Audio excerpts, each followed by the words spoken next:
Hello everybody and welcome to Guild Wars 2 Daily. The footage in the background for today is SPVP since it's Wednesday, and there you can see I actually have access to my main account, at least temporarily. I don't think the core issue's fixed with my weird connectivity thing that's going on, but at least I do have access to it right now. So that'll be the footage in the background. Anyone that's on there that you can see could have come along and responded to a tweet I put out earlier. Everyone's more than welcome to come and be in the footage with me. If you want to for future episodes, just follow me on Twitter, or I guess maybe watch the comments section in case other people leave comments when I do it. Thing is, I would announce it on each video, but I honestly have no idea what time in the following day I'll be able to do it. But in any case, everybody is welcome to come if you wish to, and it's SPVP for today. I'm really looking forward to tomorrow, by the way, which will be Wild vs. Wild stuff, with the amount of people that have been turning up. I think this is going to be really fun to see, so hopefully it'll be interesting. And if you do want to come along for at least one day, I would suggest do it tomorrow for Wild vs. Wild, because that's going to be awesome. But in any case, moving on to official news. I'm kind of lucky again actually today. ArenaNet just tweeted out that they are trying to implement mobile two-factor authentication. They've just rolled out a beta for this, which you can sign up to if you wish to.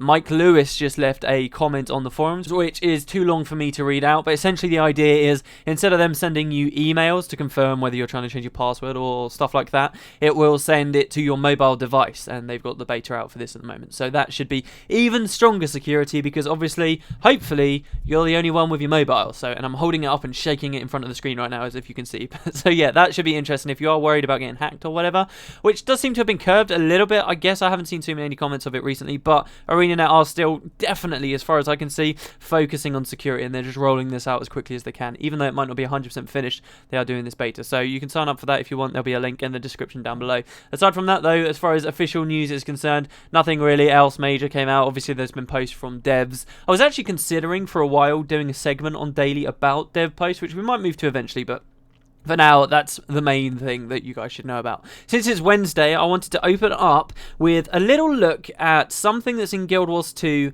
that looks back on Guild Wars 1. This is a really wide-ranging thing that I could go into. There are a lot of things we can look at in Guild Wars 2 with eyes back to Guild Wars 1, or see how the first game impacted the second, or certain development stories and how they ended up impacting the game, or how we can see something evolved from the first to the second. But I thought I'd open up with quite a clear one for today, which is the idea of the legacy of characters that existed in the first game. There were a lot of characters in Guild Wars 1. There's a lot more even maybe than we see in Guild Wars 2, except that in Guild Wars 1, not all of them were pegged to be these super important guys that were all in the personal story, or the main story, or the campaign as we called it in Guild Wars 1, as they are in Guild Wars 2. There were just a lot of optional characters that you could choose to have join you on your adventures or not. It was totally down to you. The reason for this was Guild Wars 1, unlike Guild Wars 2, was designed specifically as a game where you would play with other people. It was all team-based combat, all of it. Very little could actually be soloed. Well, it could after a while when people found specific builds for it,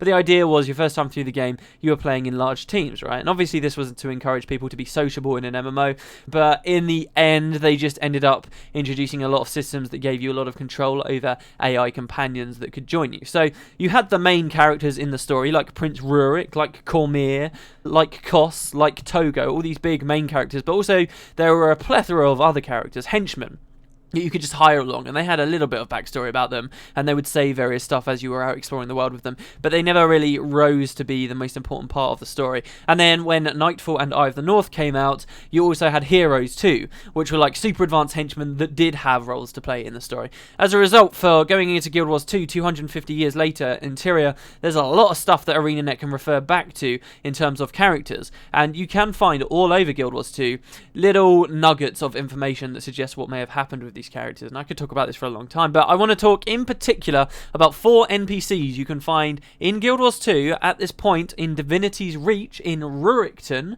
that are references to some pretty decent characters from the first game I think most people will be familiar with. So these characters are Kendon Baruch, or Baruch, Lyran Sandor, Aquilia Elic, and Illyria Baptiste. Okay, now these 4 characters, you can go over to, they're in Ruickton, so the suggestion here would be that they're Ascalonian, and they're stood facing one another, and they have little chats with one another and so forth, but you can actually go up and engage in some reasonably interesting conversations with these guys. Turns out, the game never explicitly states this, and I'll just mark that straight away, there isn't any confirmation this is true, but it very heavily hints that these 4 characters are the descendants of 4 probably of the most recognizable Guild Wars 1 henchmen, being Stefan, Alessia, Orion, and Reyna. Or, if we look at Guild Wars 2's term, that would make them Stefan Baruch, that would be his second name, which we hadn't heard of in the first game, Alessia Baptiste, I think we might have heard that one, Orion Elic, and Reyna Sandor. And these are their descendants, and they even exhibit very similar personalities to their Guild Wars 1 counterparts. For example, Illyria Baptiste, who is the descendant of Alessia, actually talks a lot about how she's brave and bold. She's a guardian, by the way, which would be the successor to the monk, which Alessia was in Guild Wars 1. She talks a lot about how she's this fearless warrior that will run into any danger and boldly face it without fear and without hesitation. And this is likely a reference to the fact that in the first game, a lot of people didn't really like Alessia because she had an ability that would cause her to run right in front of all of the enemies, and being a squishy backline caster class, she would often get herself killed and then cause your other henchmen to start trying to res her, and everything would fall apart and it would be mostly her fault. So her descendant in Guild Wars 2 has a very similar attitude to fighting and to going about things, and that's the same for all of these characters. The descendant of Orion, for example, tries to be very deep about a lot of things, tries to be very deep about the way that he fights and the way he views life, and he actually talks quite a lot about nostalgia and how people look at things with rose-tinted goggles in a weird way,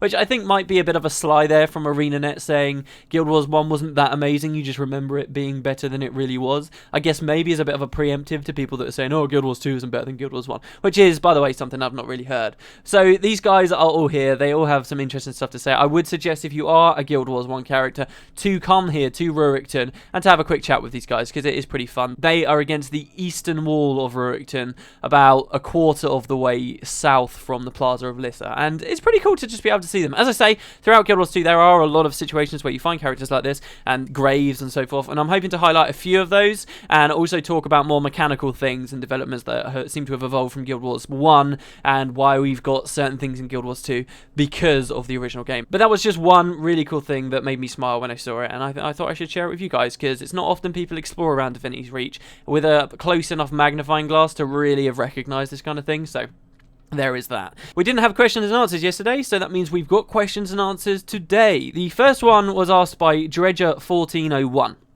And he or she said, WP, I'm curious to hear your opinion on the whole Elder Dragon story. I never played Guild Wars 1, but I'm really interested in the lore. The conflict between the White Mantle and the Shining Blade, and the Massart and the Titans, all the lore in Guild Wars 1 really interested me.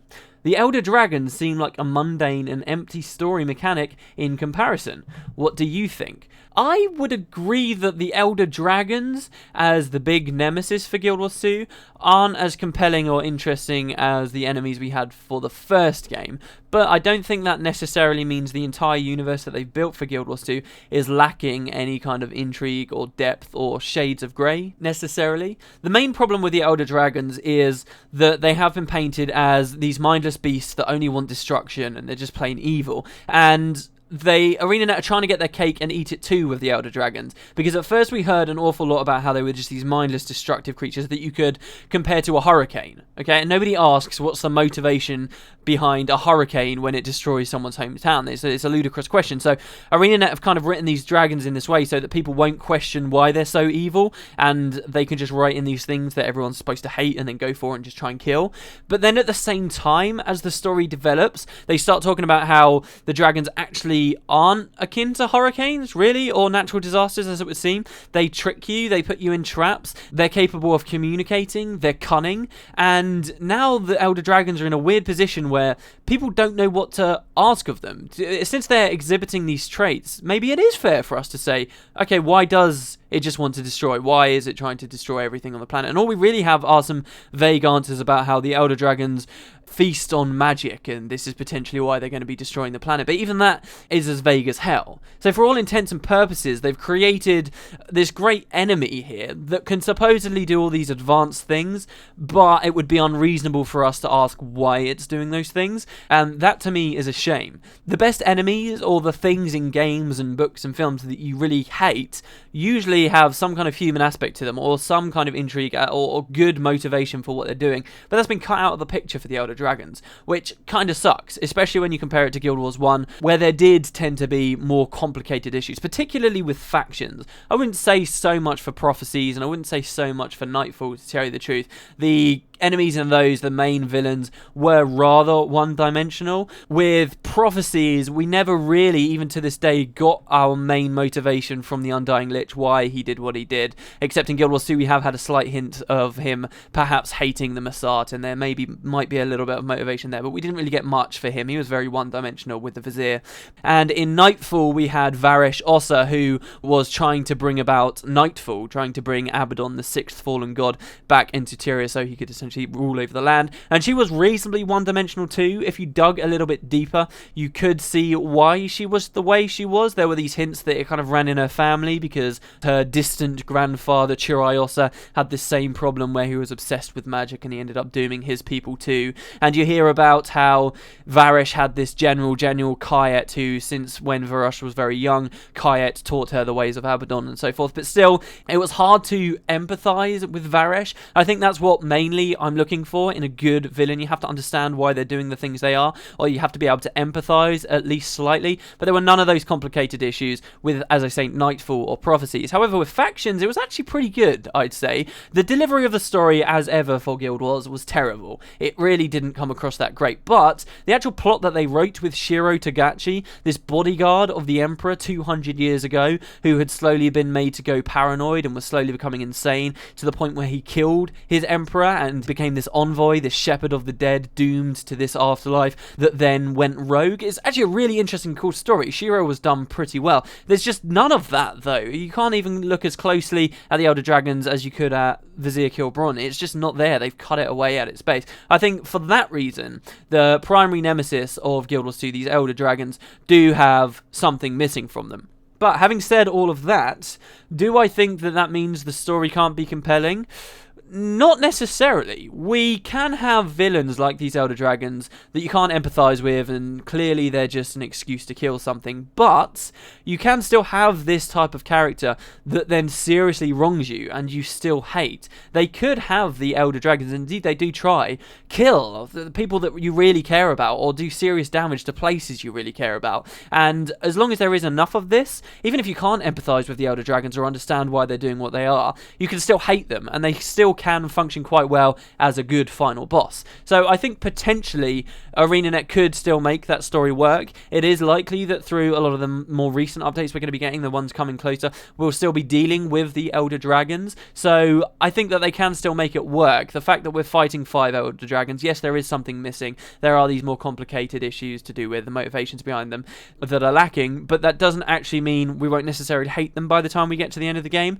I didn't feel that with Zaitan. I saw ArenaNet were trying that, definitely certain characters are killed off in this story, but I didn't feel that with Zaitan. I kind of got behind the big push, the motivations behind the pact, but the main thing I guess I was fighting for, if you look past, oh, I just want to complete the personal story because this is a game I'm playing, the main thing I was fighting for, I guess, was to see Traherne finish his wild hunt, or to see Kaith finish her wild hunt. That's what I wanted to see more of, and I did want to see more of Ore be cleansed, rather than there being any kind of hate for Zaitan. Having said all that, though, it did feel quite interesting when finally he was there. The final boss, as you may or may not know at this point, has really no mechanics to it at all. It's a very lackluster final boss fight, especially when I completed it, and even still it was pretty cool to be stood on their airship and actually to see this thing right in front of you, even where the game was lacking in other regards. So they do reasonably well at building the Elder Dragons up, I'd say that much. They do build them up to great heights, and I think it's a good sign that people were disappointed by the fight, because that at least means the game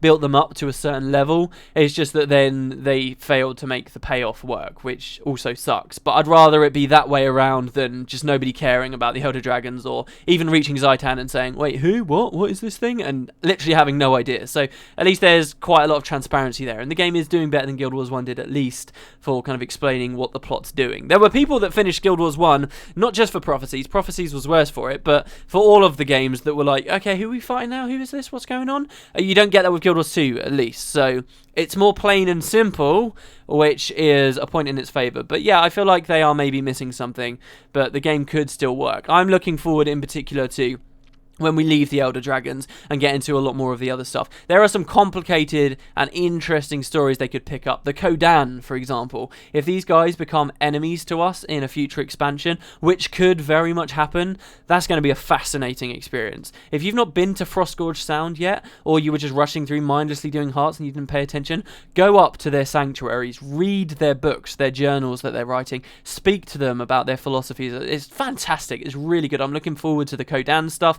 And particularly as well, some of the older stuff that we've been excited about for a while. The Massart, they're getting kind of interesting again as well. This whole idea that they were in an alliance at one point, but now they betrayed the other races and they've slipped away and they're hiding from the Elder Dragons. It's good. I'm enjoying it very much, and I'm looking forward to when they become the main focus, not the Elder Dragons. From the way that they handled Zaitan in the first game, I don't think there's anything inherently wrong with the plot they wrote for the Elder Dragons. I do think they're kind of copping out a bit, being like, oh, these are unreasoning things, but oh wait, they are reasoning, but oh, don't worry about their motivations. I think that's a bit of a cop-out, but inherently there is nothing wrong with what they've designed here. It's just maybe they didn't deliver it exactly perfectly in the game at launch. I mean, you can have a terrible base story, but if it's told really well, if it's written really well, it can come across fantastic. And you can have a really complicated, intricate, detailed, awesome story, but if it's told really poorly, then it will come across badly. It's not so much about what's underlying, it's just how the game delivered it to us.